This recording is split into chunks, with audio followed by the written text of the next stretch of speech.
Hello दोस्तों, मैं यहाँ पे बात करने वाला हूँ बिहार डीएलएड एंट्रेंस एग्ज़ाम 2024 के बारे में।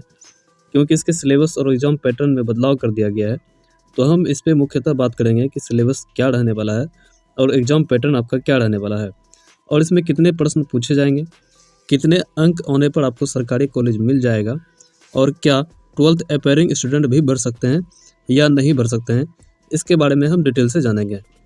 हम पहले बात करते हैं कितने प्रश्न आपका पूछा जाएगा।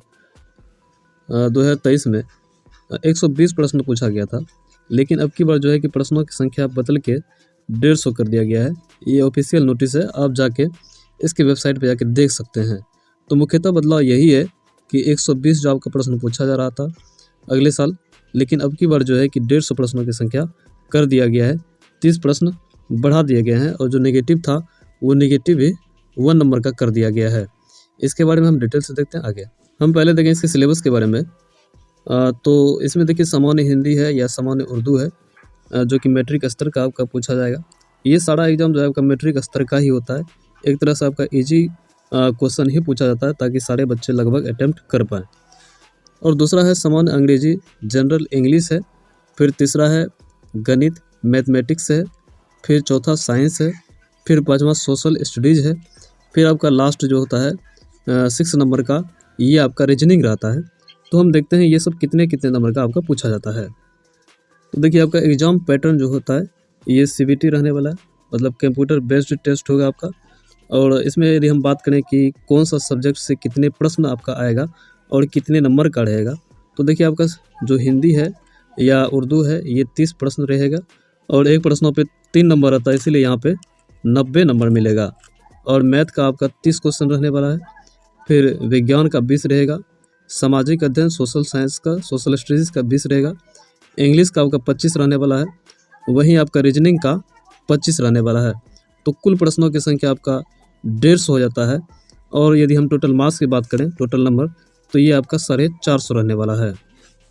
आगे पॉइंट की यदि हम बात करें कितना अंक प्राप्त करने पर आपको सरकारी कॉलेज मिलेगा, तो सबसे पहली बात है कि आपका एग्ज़ाम जो है कि 150 प्रश्नों का रहेगा और 450 नंबर का आपका पूछा जाएगा।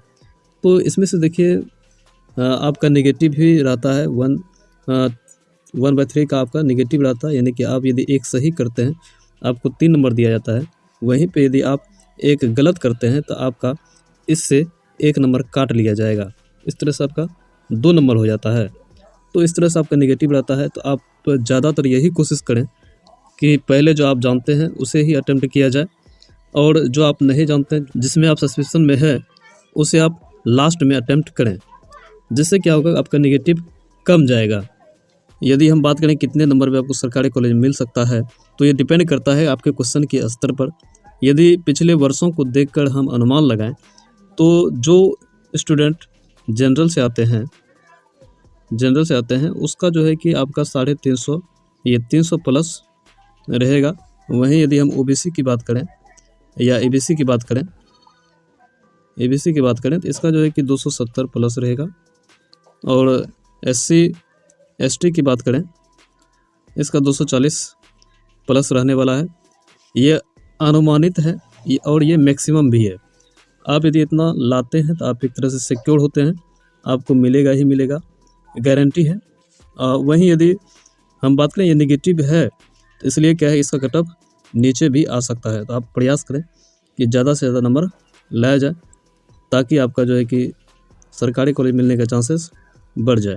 और एक डाउट हमेशा रहता है कि 12th जिसका अभी नहीं हुआ है, जो अभी अपेयरिंग में है, जिसका अब की बार 2024 में जो है कि क्लियर हो जाएगा, क्या वो भी डीएलएड का फॉर्म भर सकते हैं। 2023 में अपेयरिंग वाला भी भर सकता था, लेकिन अब की बार जो है कि जब तक लिंक एक्टिव नहीं होता है ये कहा नहीं जा सकता।